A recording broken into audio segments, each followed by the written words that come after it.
নমস্কার বন্ধুরা, আমি রাজীব দত্ত ব্লগে আপনাদের স্বাগত। আজকে যে বিষয়টা নিয়ে আপনাদের সামনে আলোচনা করব সেটা হচ্ছে কুম্ভ মেলা। আর এবছর জানেন যে মহাকুম্ভ মেলা চলছে। 13ই জানুয়ারি থেকে এই মেলা শুরু হয়েছে, চলবে 26শে ফেব্রুয়ারি পর্যন্ত। প্রায় 1.5 মাস এই মেলা চলবে। এই মেলা সারা ভারতবর্ষের সনাতনী সম্প্রদায়ের মানুষের কাছে অত্যন্ত গুরুত্বপূর্ণ, তেমন সারা পৃথিবীর কাছেও অত্যন্ত আকর্ষণীয় একটা মেলা।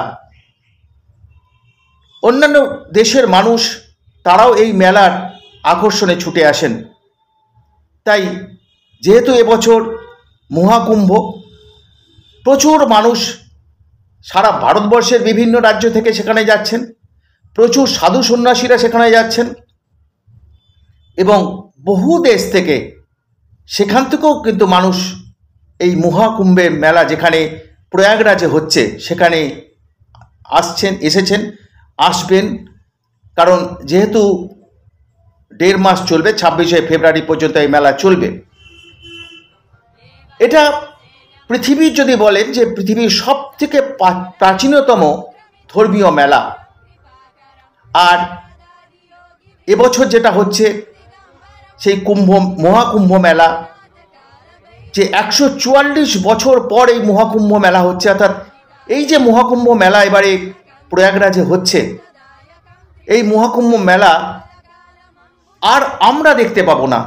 এবারে যারা সাক্ষী রইলেন, এই যে সাধু সন্ন্যাসীরা, তীর্থযাত্রীরা এখানে গেলেন, সাগর এই যে সঙ্গমে স্নান করলেন, আর তারা করতে পারবেন না। কারণ এর পরের মহাকুম্ভ হবে 144 বছর পর, তখন আমরা আর পৃথিবীতে থাকবো না।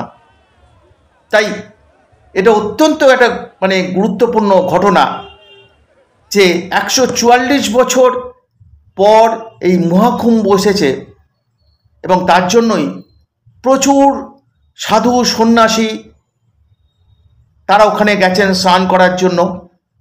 আমি আসবো যে মহাকুম্ভের সমস্ত বিষয়গুলোকে বিস্তারিত আসবো, কিন্তু তার আগে বলি যে এবারে কিন্তু এই মহাকুম্ভ মেলা যেটা প্রয়াগরাজে, উত্তরপ্রদেশের প্রয়াগরাজে যেটা চলছে, সেখানে ধারণা করা হচ্ছে বা আশা করা হচ্ছে উত্তরপ্রদেশের মুখ্যমন্ত্রী যোগী আদিত্যনাথ, তিনি যেদিন মেলার উদ্বোধন করছিলেন সেদিন তিনি বলছিলেন যে 40 থেকে 45 কোটি তীর্থযাত্রীর আশা, তারা আসতে পারেন বলে তাদের ধারণা, তারা আশা করছেন। যদি বলেন যে গঙ্গাসাগর মেলার সঙ্গে তুলনা করলে, গঙ্গাসাগর মেলায় যেটা 1 কোটি 1.5 কোটি এরকম, আরও কম, 1 কোটির কম, সেখানে কুম্ভ মেলা কিন্তু প্রচুর তীর্থযাত্রী, অর্থাৎ প্রচুর 40-45 কোটি আর 1 কোটি তো অনেক তফাৎ। যেহেতু আর এবছর তো আরও বেশি হবে, গঙ্গাসাগর মেলায় থেকে বেশি, এবছর আশাটাও অনেকটা কমেছে। কারণ যেহেতু মহাকুম্ভ আছে, কারণ মহাকুম্ভ শুরু হয়ে গেছে। আবার অনেকেই গঙ্গাসাগর থেকে মহাকুম্ভে যাবেন, আবার অনেকেই গঙ্গাসাগরের পরিবর্তে মহাকুম্ভে গেছেন।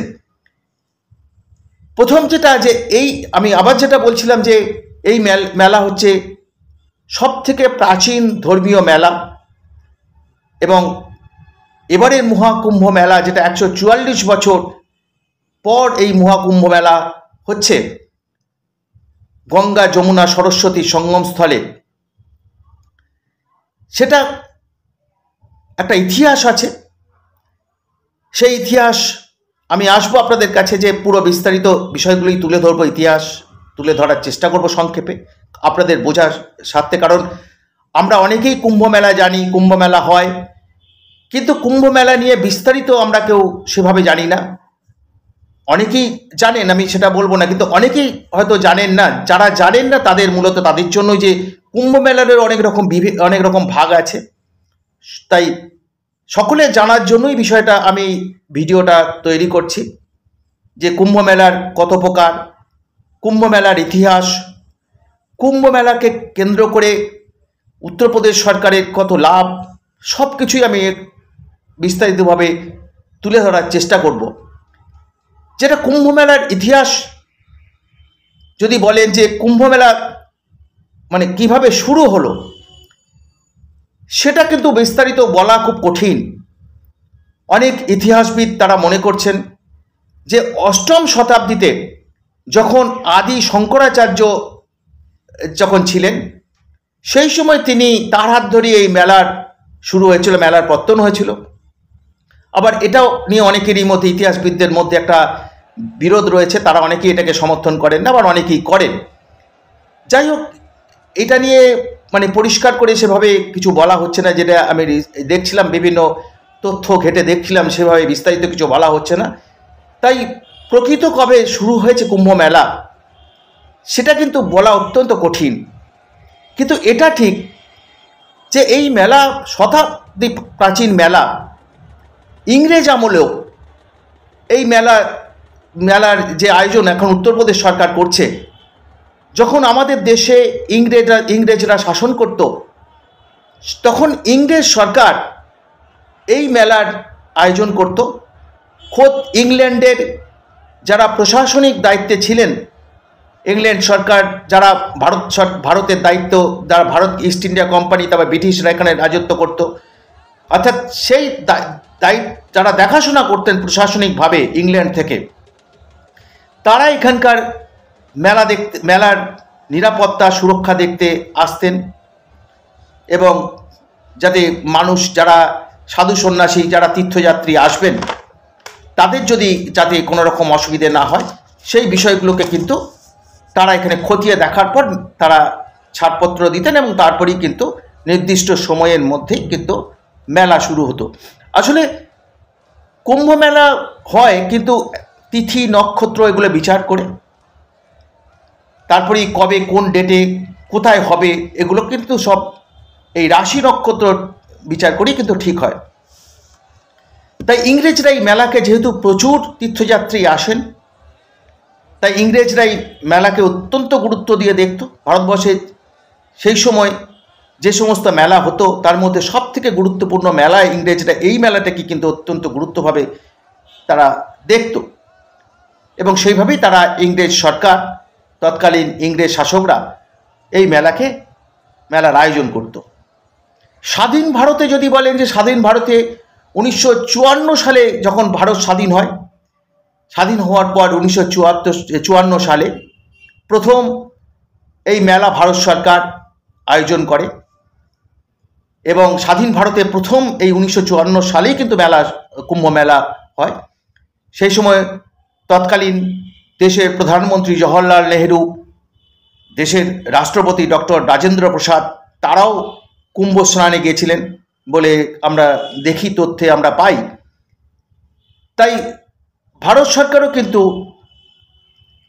স্বাধীনতা পাওয়ার পরও কিন্তু কুম্ভ মেলা যাতে আরও বিস্তার লাভ করে, কুম্ভ মেলায় যাতে কোনো রকম অসুবিধে না হয় তীর্থযাত্রীদের, সেই বিষয়টাকে কিন্তু অত্যন্ত গুরুত্ব দিয়ে দেখা হতো।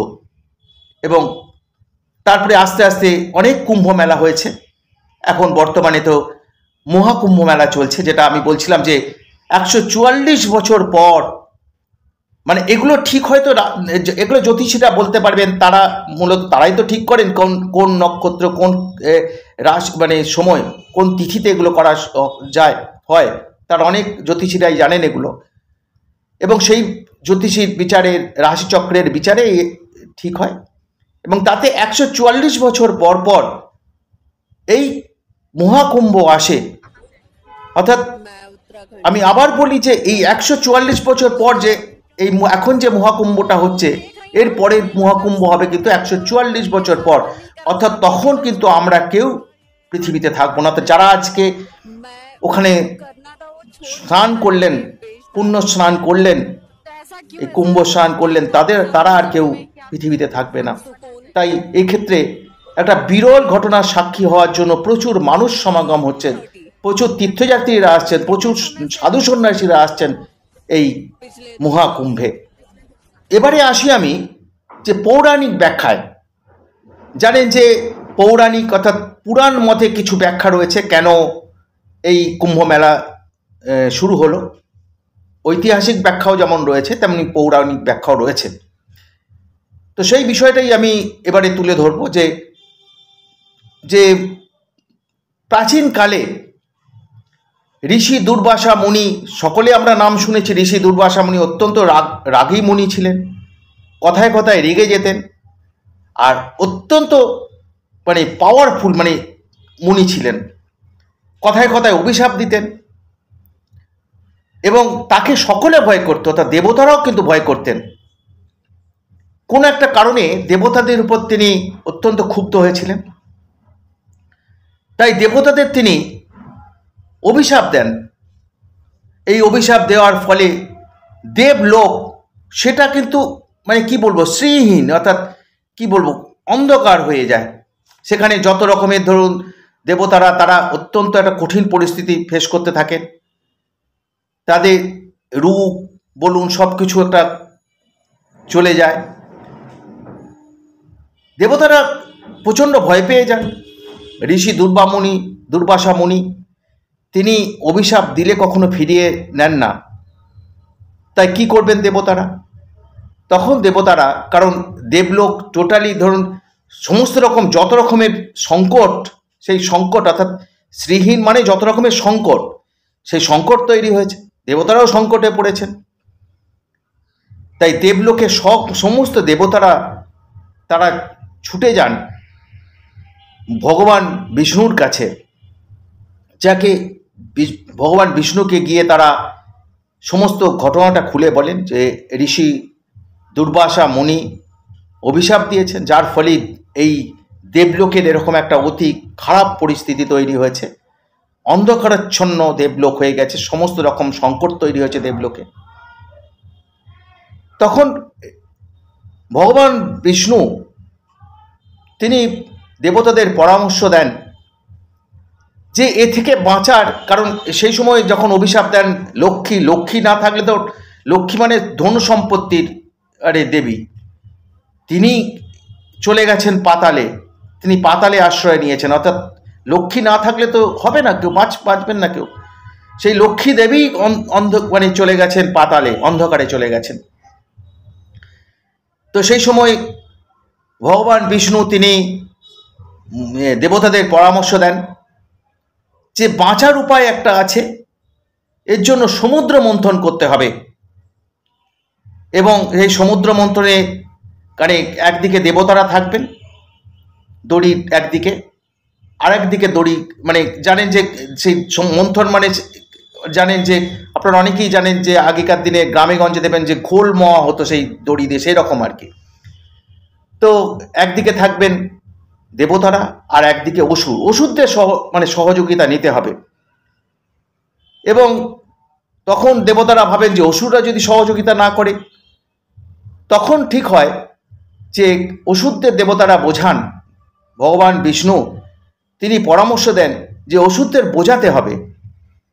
তখন দেবতারা একটা উপায় বার করলেন, কি না, সমুদ্র মন্থন করে যা যা উঠবে, যা যা সমুদ্রের তলা থেকে বেরিয়ে আসবে, পাতাল থেকে বেরিয়ে আসবে, তার ভাগ দেবতারাও যেমন অর্ধেক পাবেন, তেমনি অসুররাও অর্ধেক পাবেন। অসুররা তখন রাজি হলেন। তারপরে কি করা যায়, দড়ি কোথায়, একটা পাহাড়কে নিয়ে এসে সমুদ্রে ফেলে সেটাকে তো মন্থনের জন্য দড়ি বাঁধতে হবে। তো দড়ি কোথায়, তখন নাগরাজকে দড়ি হিসেবে ব্যবহার করা হলো এবং সমুদ্র মন্থন শুরু হলো। একদিকে দেবতা, একদিকে অসুর, সমুদ্র মন্থন শুরু হলো। আস্তে আস্তে সমুদ্রের নিচে থেকে, পাতাল থেকে হিরে মানিক, যত মাণিক্য সব বেরিয়ে আসতে থাকে এবং সবার শেষে বেরিয়ে আসে অমৃত কলস। জানেন যে অনেকেই জানেন যে অমৃত এই অনেকের কাছে অতি পরিচিত এই গল্পটা। সেই অমৃত কলস, সেই অমৃত খেলে আর জীবনে কেউ মরবে না, সবাই বেঁচে থাকবে। তাই অমৃত কলস উঠে আসে। এই অমৃত কলস উঠে আসার পর দেবতাদের সঙ্গে অসুরদের লড়াই শুরু হয়ে যায়। দেবতারা তখন সরাসরি বলে দিলেন তারা যে এই অসুরদের কখনো অমর করা যাবে না। অসুরদের অমর করলে, অর্থাৎ অসুর শক্তি অমর করলে পৃথিবী শেষ হয়ে যাবে, দেবলোক শেষ করে দেবে তারা, তাদের অমর করা যাবে না। তাই তারা ঠিক করলেন যে অসুরদের বাকি যা যা উঠেছে তার থেকে সব অর্ধেক অর্ধেক তারা দেবেন, কিন্তু অমৃত তারা দেবেন না। এই নিয়ে অসুররা বাধা দেওয়া শুরু করলো।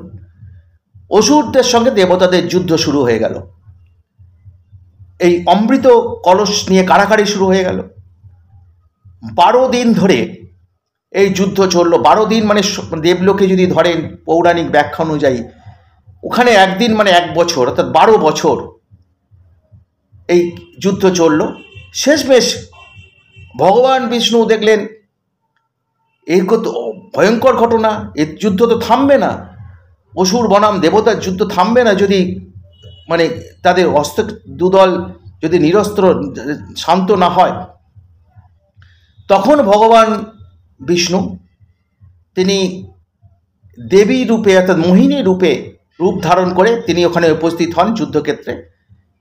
তিনি বলেন যে তিনি এই অমৃত কলস, অমৃত তিনি ভাগ করে দেবেন অসুর এবং দেবতাদের মধ্যে।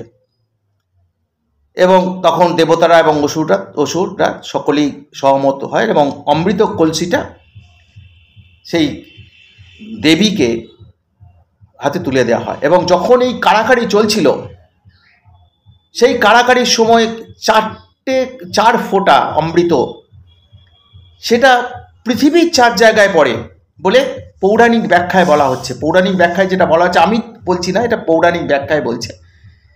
4 জায়গায় পড়ে।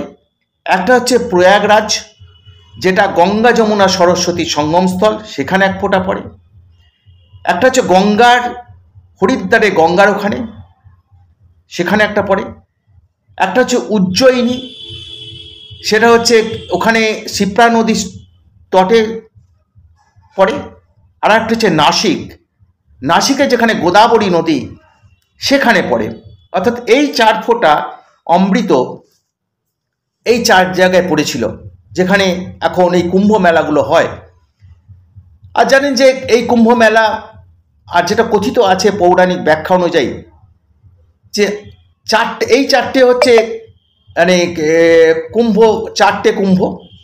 একটা হচ্ছে প্রয়াগরাজ, পৃথিবীতে 4টে কুম্ভ, প্রয়াগরাজ, হরিদ্বার, উজ্জয়িনী আর নাসিক। এই 4 জায়গায় 4 ফোঁটা অমৃত পড়েছে বলে। আর দেবলোকেও নাকি এরকম আছে, 8টি কুম্ভ দেবলোকে আছে।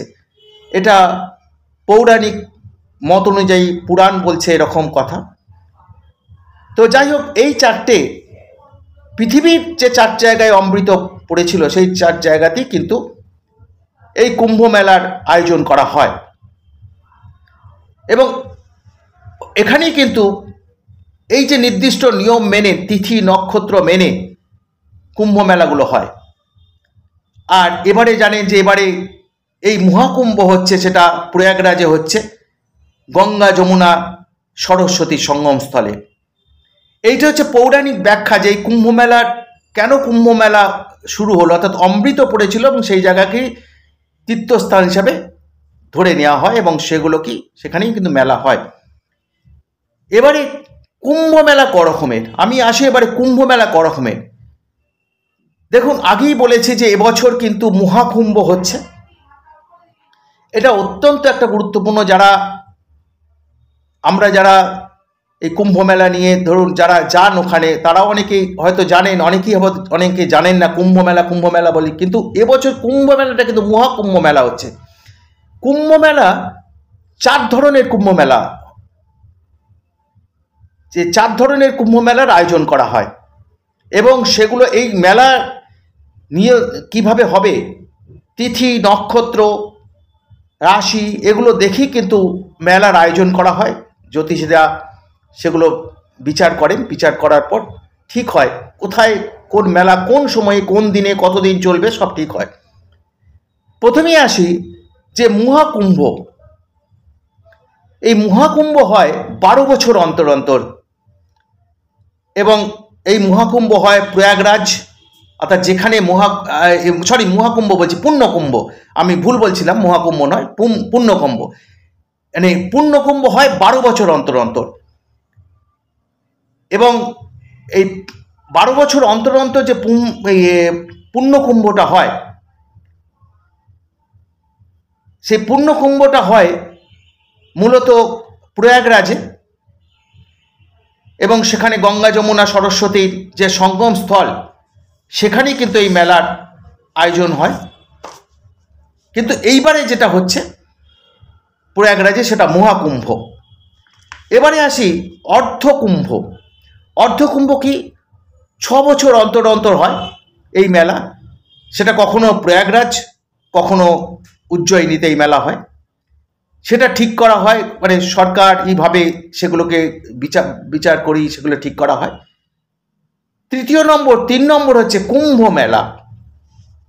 সেই কুম্ভ মেলা কিন্তু 3 বছর অন্তর অন্তর হয়, সেটাও কোথায় হবে সেটা ঠিক করা হয়, সরকারিভাবে সেটাকে ঠিক করা হয় পরামর্শ নিয়ে জ্যোতিষী বা যারা এইসব রাশি নক্ষত্রে বিচার করে তাদের দেখে, তাদের গ্রহে নক্ষত্রে বিচার করে সরকার সেই মেলা ঠিক করেন কোথায় হবে। কিন্তু কুম্ভ মেলা 3 বছর হয়। আর মহাকুম্ভ হয় 144 বছর পর পর। আমরা ধরুন মানে 144 বছর আগে হয়েছে এই মহাকুম্ভ, আবার এবছর হচ্ছে। এবছর অত্যন্ত গুরুত্বপূর্ণ, যার জন্য এই যে কুম্ভ মেলা অর্থাৎ এই মহাকুম্ভ অত্যন্ত গুরুত্বপূর্ণ, কারণ 144 বছর বাদে আবার এই মেলা হবে। অর্থাৎ যারা এই মহাকুম্ভের এই সাক্ষী থাকলেন, এই মেলার সাক্ষী থাকলেন, তারা আগামী মেলায় আর সাক্ষী থাকবেন না, কারণ সেই সময় পৃথিবীতে আর কেউ আমরা থাকবো না, নতুন প্রজন্ম এসে যাবে। এবার তাই মহাকুম্ভ ক্ষেত্রে অত্যন্ত গুরুত্বপূর্ণ। এবছর মহাকুম্ভ অত্যন্ত গুরুত্বপূর্ণ। পৃথিবীর বহু প্রান্ত থেকে, যেমন বহু দেশ থেকে প্রচুর মানুষ আসছেন, তীর্থযাত্রীরা অনেকে আসছেন এখানে দেখতে, কুম্ভের আকর্ষণে, এই বিরল মেলার মানে এত বড় মেলার সাক্ষী থাকতে। আবার অনেকে সাধু সন্ন্যাসী, তাদের কাছে অত্যন্ত একটা গুরুত্বপূর্ণ এই মহাকুম্ভে স্নান করা। কারণ ধরে নেওয়া হয়, পৌরাণিক মতে বলছে যে এই মহাকুম্ভকে সাধু সন্ন্যাসীরা তারা ধরে নেন যে তারা এই সাগর সঙ্গমে যে স্নান করছেন, তারা দেবতাদের সঙ্গে স্নান করছেন। কারণ এই মহাকুম্ভে হলে দেবতারাও স্বর্গ থেকে নেমে আসেন স্নান করার জন্য, এবং তারা সাধু সন্ন্যাসীরা এবং তীর্থযাত্রীরা সকলে দেবতাদের সঙ্গে স্নান করছেন। এটা পরম প্রাপ্তি, একটা পুণ্য লাভ হয়ে যায়, যে একটা বড় পুণ্যি পাওয়া যায় এই মহাকুম্ভ মেলায়। তাই এবছর এই মহাকুম্ভ মেলায় এত সাধু সন্ন্যাসীদের ভিড় এবং এত তীর্থযাত্রীদের ভিড়। এবারে আসি যে অর্থনৈতিক দিকটা, যে আমি যেটা বলছিলাম, পৃথিবীর সব থেকে প্রাচীন ধর্মীয় মেলা এই কুম্ভ মেলা। উত্তরপ্রদেশ সরকার এবং ভারত সরকার যৌথভাবে এই মেলার আয়োজন করে। উত্তরপ্রদেশের মুখ্যমন্ত্রী যোগী আদিত্যনাথ তিনি ঘোষণাই করেছেন যে এবছর যেহেতু মহাকুম্ভ হচ্ছে, তাই ধরে নেওয়া হচ্ছে প্রচুর তীর্থযাত্রী, সাধু সন্ন্যাসী তারা আসবেন। পৃথিবীর বিভিন্ন প্রান্ত থেকে তারা এখানে আসবেন, কারণ 1.5 মাস চলবে। তাই আগামী দিনে প্রচুর মানুষ এখানে আসবেন, প্রচুর সাধু সন্ন্যাসী আসবেন, কারণ এই মহাকুম্ভের সাক্ষী সকলে থাকতে চান। তাই মিনিমাম 40 থেকে 45 কোটি তীর্থযাত্রী তারা এই মহাকুম্ভে আসবেন, হাজির থাকবেন। এর যদি আর্থিক একটা বড় ব্যবসা, ওখানে দোকানপাট কত কি হয়েছে, তারা এখানে থাকবেন কয়েকদিন ধরে, বহু রকমের ব্যবসা বাণিজ্য হবে। তাই এই ব্যবসা বাণিজ্যের হলে যেমন সাধারণ মানুষও উপকৃত হবেন, সরকারও উপকৃত হবে, একটা রাজ্যের আর্থিক দিক দিয়ে রাজ্যের কোষাগারে একটা ভালো টাকা আসবে বিভিন্নভাবে, ট্যাক্স বাবদ বলুন, মূলত ট্যাক্স বাবদ, এবং সেই সঙ্গে রাজ্যের ওখানে যারা ব্যবসা করতে যাবেন, দোকান করছেন বা বিভিন্ন রকমের স্টল করেছেন, খাবার স্টল বলুন বা বিভিন্ন রকমের মানে কি বলবো আপনার মন্ডা, এই যে মিষ্টির দোকান বলুন, সব দোকান বলুন, তাছাড়া মানে ধর্মীয় যে পুস্তক, এই সময় বিভিন্ন রকমের দোকান, সমস্ত রকমের দোকান, সেখানে তো হয়, যেহেতু প্রচুর মানুষ আসেন, অর্থাৎ সেখানে প্রচুর বিভিন্ন ধরনের ব্যবসায়ীরা, সেখানে ছোট ব্যবসায়ী, বড় ব্যবসায়ী সবাই উপকৃত হবেন, কারণ ওই অঞ্চল জুড়ে ধরুন এই প্রয়াগরাজ টোটাল জায়গাটা উপকৃত হবে। মানে সেখানে শুধু উত্তরপ্রদেশ নয়, বহু জায়গা থেকে তীর্থযাত্রীরা যাচ্ছে, তারা যখন রাস্তা দিয়ে যাচ্ছেন বিভিন্ন জায়গায় তারা জিনিসপত্র কিনছেন, অর্থাৎ সকলে উপকৃত হবে। অর্থাৎ দেশের বিভিন্ন রাজ্য থেকে বিভিন্ন মানে ভারত সরকারও উপকৃত হবে, কারণ বহু বিদেশি আসবেন এখানে, তাদের এখানে থাকা খাওয়া বিমান ভাড়া সব কিছুতেই একটা সরকারের একটা প্রচুর আয় হবে এখান থেকে। কিন্তু সব থেকে বেশি আয় হবে সেটা উত্তরপ্রদেশ সরকারের। আমরা যদি ধরেই নিই যে 40 থেকে 45 কোটি তীর্থযাত্রী এবারে আসবেন, যদি আপনি মিনিমাম ধরুন ধরে নিলেন যে কম করে 3,000 টাকা করে তারা ব্যয় করবেন, খরচ করবেন তাদের এই যদিন থাকবেন, তাহলেও দেখবেন যে এই টাকার পরিমাণ যে পুরো হিসেবটা করলে যারা এই দেড় মাসে প্রায় 2 লক্ষ কোটি টাকারও বেশি মানে এখানে ব্যবসা হবে, যার এখান থেকে সরকারের ইনকাম আসছে। কি ইনকাম? জিএসটি বাবদ সেই টাকাটা তো কেন্দ্রীয় সরকারও পাচ্ছে, তারা উপকৃত হচ্ছে, এবং সেই সঙ্গে রাজ্য টাকাটা আসছে, এবং সব মিলিয়ে উত্তরপ্রদেশ সরকারের কোষাগারই ধরে নিন যে 1 লক্ষ কোটি টাকারও বেশি আয় হবে এই আপনার মহাকুম্ভ মেলাকে কেন্দ্র করে। এই গত 1.5 মাস অর্থাৎ রাজ্যের আর্থিক অবস্থা অনেকটা ভালো, মানে একটা শক্তিশালী মানে একটা উপর হবে এই শুধু মহাকুম্ভ মেলা থেকে। আর্থিক কাঠামো অত্যন্ত ভালো হবে এই মহাকুম্ভ মেলা থেকে। তাই সরকার অত্যন্ত গুরুত্ব দিয়ে এই মেলাটাকে আগে থেকেই চলছে। সরকার সবসময় নিরাপত্তা বিভিন্ন দিক দেখতে হয়, সরকারকে আয়োজন করতে হয়, সরকারকে ব্যয় করতে হয়, টাকা ইনভেস্ট করতে হয়, এবং সেখানে এবছর উত্তরপ্রদেশ সরকার এবং যেটা ব্যয় করেছে 16,000 কোটি টাকা সেই এই পরিকাঠামো উন্নয়ন করতে ব্যয় করেছে, কেন্দ্রীয় সহযোগিতা করছে। কিন্তু যে টাকাটা ব্যয় হচ্ছে তার থেকে কত গুণ টাকা ইনকাম হচ্ছে শুধু ভাবুন। একটা মেলা থেকে, দেশের নয় পৃথিবীর প্রাচীনতম মেলা থেকে, যে একটা মেলাকে কেন্দ্র করে যে কত বড় ব্যবসা হতে পারে, একটা মেলাকে কেন্দ্র করে রাজ্যের আর্থিক ব্যবস্থা কত ভালো হতে পারে, সরকারের কোষাগার কতটা ভালো হতে পারে, সেটা উদাহরণ হচ্ছে এই কুম্ভ মেলা, বিশেষ করে মহাকুম্ভ মেলা। এই সময় চলছে গঙ্গাসাগর মেলা, সেটা চলে জানেন 3 দিন চলে গঙ্গাসাগর মেলা, যেটা আমরা দেখছিলাম যে মুখ্যমন্ত্রী বলছিলেন গঙ্গাসাগর মেলাও সেটা অত্যন্ত প্রাচীন মেলা। সব তীর্থ বারবার, গঙ্গাসাগর একবার, এটা কথাতেই আছে। এখন যদি গঙ্গাসাগরে যাতায়াত অনেক ভালো হয়ে গিয়েছে, সেখানেও প্রচুর তীর্থযাত্রী আসে, কিন্তু গঙ্গাসাগরের যে তীর্থযাত্রী সেটা 1 কোটি মতো হয়, তাও ছাড়ায় না। আবার এবছর তো মহাকুম্ভ আছে, যার ফলে তীর্থযাত্রীর পরিমাণটা সংখ্যাটা অনেকটা কমবে। তবে মুখ্যমন্ত্রী যেটা দাবি করছিলেন, রাজ্যের মুখ্যমন্ত্রী মমতা বন্দ্যোপাধ্যায় তিনি বারবার অভিযোগ করছিলেন এবছর যখন তিনি গঙ্গাসাগর মেলা উদ্বোধন করতে গেছিলেন, যে কেন্দ্রীয় সরকার তারা দ্বিচারিতা করছে এই মেলাকে কেন্দ্র করে, জাতীয় মেলা তকমা চান কুম্ভ মেলার মতো। কিন্তু যে ঘটনা, যে কুম্ভ মেলা বিশেষত্ব আলাদা, কুম্ভ মেলার একটা পৌরাণিক ব্যাখ্যা রয়েছে, আবার গঙ্গাসাগরের একটা পৌরাণিক ব্যাখ্যা রয়েছে, সেটা আমি পরে আসব। কিন্তু যেটা কুম্ভ মেলা কিন্তু অত্যন্ত একটা গুরুত্বপূর্ণ, বিশেষ করে মহাকুম্ভ এবারে অত্যন্ত গুরুত্বপূর্ণ। সেই তুলনায় গঙ্গাসাগর মেলা মানে সাধু সন্ন্যাসীরা বিশেষ করে যারা, তারা ভাবেন মহাকুম্ভটা, আমি যেটা বলছি যে পৌরাণিক মতে মহাকুম্ভ তাদের কাছে অত্যন্ত গুরুত্বপূর্ণ, এটাই কারণ তারা মনে করেন, যেটা আগেই বলেছি যে দেবতাদের সঙ্গে স্নান করা, এই কারণেই তারা তাদের এই মানে অনুভূতি থেকেই তারা মহাকুম্ভে যান।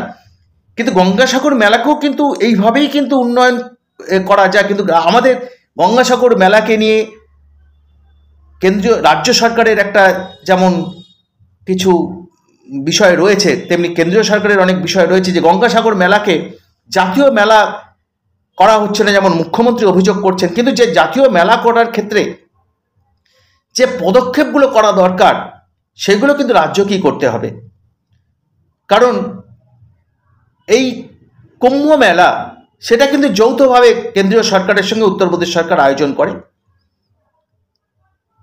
তাই গঙ্গাসাগর মেলাকেও যদি যৌথভাবে আয়োজন করা যায় কেন্দ্রীয় সরকারের সঙ্গে, সেক্ষেত্রে কেন্দ্রীয় সরকার নিশ্চয়ই বিষয়টা ভাববে। যেটা কয়েকদিন আগেই দেখছিলাম যে মুখ্যমন্ত্রী এই কথা অভিযোগ করার পর কেন্দ্রের মন্ত্রী ডক্টর সুকান্ত মজুমদার তথা রাজ্য বিজেপির সভাপতি তিনি বলছিলেন যে মুখ্যমন্ত্রী যদি কেন্দ্রীয় সরকারের কাছে এই নিয়ে যে যৌথভাবে মেলা করব এই কোনো চিঠি পাঠান, তাহলে নিশ্চয়ই তিনি সেই চিঠি পেলে নিশ্চয়ই তিনি প্রধানমন্ত্রীর সঙ্গে কথা বলবেন এবং এই বিষয়ে তারা উদ্যোগী নেবেন। তাই শুধু একটাই আশা করব যে অন্তত করে গঙ্গাসাগরের মেলারও একটা বিশাল গুরুত্ব রয়েছে। মানে যারা মকর সংক্রান্তির দিন এই গঙ্গাসাগর মেলা, এটা ভারতবর্ষের কাছে অত্যন্ত গুরুত্বপূর্ণ, বহু বিদেশি পর্যটকদের কাছে বহু গুরুত্বপূর্ণ। তারাও বহু বিদেশি পর্যটক এই গঙ্গাসাগর মেলায় আসেন, আমি নিজে বহুবার গেছি। তাই গঙ্গাসাগর মেলাকে যদি আরও গুরুত্ব দিতে হয় তাহলে অবশ্যই কেন্দ্রের সহযোগিতা দরকার। তাই যৌথভাবে এই মেলার আয়োজন দরকার, যাতে কেন্দ্র এগিয়ে আসবে, আরও প্রচার পাবে, দেশি বিদেশি পর্যটকরা তারা এখানে আসবেন, যারা মকর সংক্রান্তির দিনে এখানে আসবেন, স্নান করতে আসবেন, মকর সংক্রান্তির স্নান করতে আসবেন। তাই এই দিক দিয়ে অবশ্যই রাজ্যের উচিত যে সুকান্তবাবু যে কথাটা বলেছেন যে যৌথভাবে মেলা যদি আয়োজন করা যায়, সেই উদ্যোগ রাজ্য সরকারের তরফ থেকে সেই চিঠিটা কেন্দ্রের কাছে যাক। কারণ জাতীয় মেলা হলে তার গুরুত্বটাই কিন্তু আলাদা হয়ে যাবে। এবং গঙ্গাসাগর ভারতবর্ষের দুটো মেলা অত্যন্ত গুরুত্বপূর্ণ, একটা হচ্ছে কুম্ভ মেলা, একটা হচ্ছে গঙ্গাসাগর মেলা। তাই আমরা আশা করব যে রাজ্যের তরফ থেকে এই মেলাকে জাতীয় মেলা হিসাবে মানে স্বীকৃতি দেওয়ার জন্য যা যা কাজ করার দরকার, সহযোগিতা কেন্দ্রের সঙ্গে দরকার, সেই সহযোগিতা রাজ্য সরকার করবে। এবং রাজ্য আহ্বান করবে কেন্দ্রকে যে আপনারাও এগিয়ে আসুন, যৌথভাবে এই মেলা করি, যাতে গঙ্গাসাগর মেলাও সারা পৃথিবীর কাছে, এটাও খুব পুরনো মেলা এবং এটাও কিন্তু একটা পুরনো ধর্মীয় মেলা, তাই এটাও ঐতিহ্য যাতে বজায় থাকে, তাই কেন্দ্রের হাত ধরা অবশ্যই প্রয়োজন এবং জাতীয় মেলা হিসাবে এটাকে ঘোষণা করা প্রয়োজন কেন্দ্রের। এবং এর জন্য রাজ্যকে, আবার বলি, রাজ্যকে এগিয়ে আসতে হবে। প্রথম রাজ্যকে ঠিক করতে হবে যে মেলা আমি করব, কেন্দ্র যৌথভাবে করব। আমি একা করব, কেন্দ্র জাতীয় মেলা ঘোষণা করে দেবে, এটা কখনো হতে পারে না। অর্থাৎ যখন হবে যৌথভাবেই হবে। কারণ তার যে আর্থিক দিকটা রয়েছে, সেই আর্থিক একটা মেলাকে কেন্দ্র করে, বলছি তো মেলাকে কেন্দ্র করে, এই যে মহাকুম্ভ মেলাকে কেন্দ্র করে আর্থিক সুবিধা কেন্দ্র সরকার পাচ্ছে, উত্তরপ্রদেশ সরকার পাচ্ছে। তাই গঙ্গাসাগর মেলাকেও যাতে সেইটা ন্যাশনাল মেলা করে যৌথভাবে এই মেলা করে আর্থিক সুবিধাটা কেন্দ্রও পায়, রাজ্য সেটা দেখতে হবে। এখন যে এই যে মুখ্যমন্ত্রী সেদিনে বলছিলেন কপিল মুনির আশ্রমে যে অনুদান পড়ে, বিভিন্ন দক্ষিণা পড়ে, সেটা প্রচুর টাকা, সেই টাকা উত্তরপ্রদেশ সরকার নিয়ে চলে যায়। তো নিয়ে চলে যাবে তো বটেই। আপনারা যদি কোনো পরিকল্পনা না করেন, আপনারা যদি আপনাদের জেদে এক জায়গায় দাঁড়িয়ে থাকেন, তাহলে এইরকমই চলবে। আপনারা মেলার আয়োজন করবেন, সরকার পয়সা খরচ করবে আর উত্তরপ্রদেশ সরকার নিয়ে যাবে, এটাই তো হবে। তাই উচিত প্রথম আমাদের সরকারের উচিত যে সিদ্ধান্ত নেওয়া যে সমস্ত কিছু ছেড়ে কোনো রকম যে মেলা, গঙ্গাসাগর মেলা একটা গুরুত্বপূর্ণ ধর্মীয় মেলা, এখানে ধর্মীয় মেলাও শুধু বলবো না, সমস্ত সম্প্রদায়ের মানুষ গঙ্গাসাগরে যান। তাই এই মেলাকে জাতীয় মেলার স্বীকৃতি পেতে কেন্দ্রের সঙ্গে সমস্ত রকম সহযোগিতা করা দরকার, যাতে আগামী দিনে এই গঙ্গাসাগর মেলাকে কেন্দ্র করে সারা পৃথিবী থেকে প্রচুর পর্যটক এখানে আসে। আশা করব রাজ্য এই উদ্যোগ নেবেন, মুখ্যমন্ত্রী এই উদ্যোগ নেবেন এবং গঙ্গাসাগর মেলা সারা বিশ্বের কাছে একটা আকর্ষণীয় মেলায় পরিণত হবে। এখনও আকর্ষণীয়, কিন্তু যদি ন্যাশনাল মেলা হয়, জাতীয় মেলা হয়, তার ঐতিহ্যটা আলাদা, তার গুরুত্বটা আলাদা।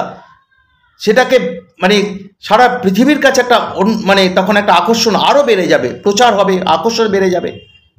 তাই এতে লাভবান হবে সবাই, আর্থিক দিক দিয়ে প্রচুর লাভবান হবে। ব্যবসা মানে ধরুন যে বিদেশি পর্যটকরা আসবেন এখানে, যেমন আমাদের রাজ্য উপকৃত হবে, সমস্ত যে স্টেটগুলো থেকে সেখানকার স্টেটেরও তারাও উপকৃত হবে।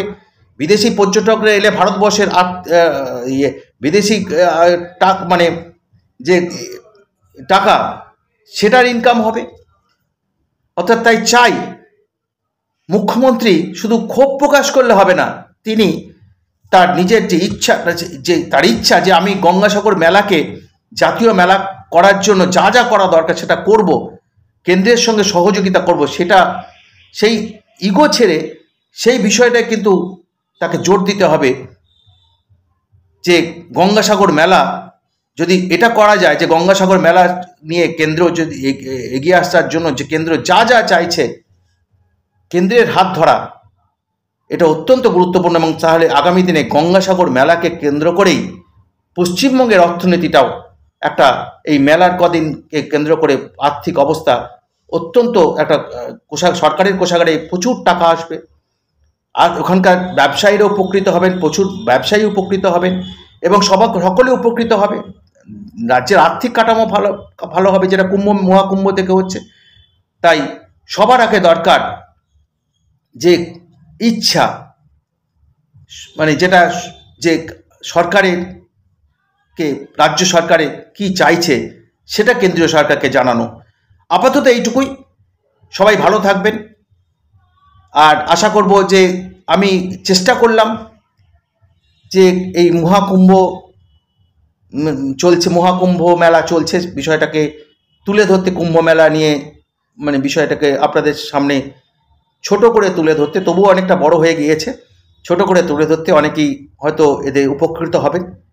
আর আশা করব যে আপনারা এই বিষয়টা নিয়ে আপনাদের আমার কমেন্ট সেকশনে গিয়ে মতামত জানাবেন কেমন লাগলো। সবাই ভালো থাকবেন এবং খুশিতে থাকুন। ধন্যবাদ।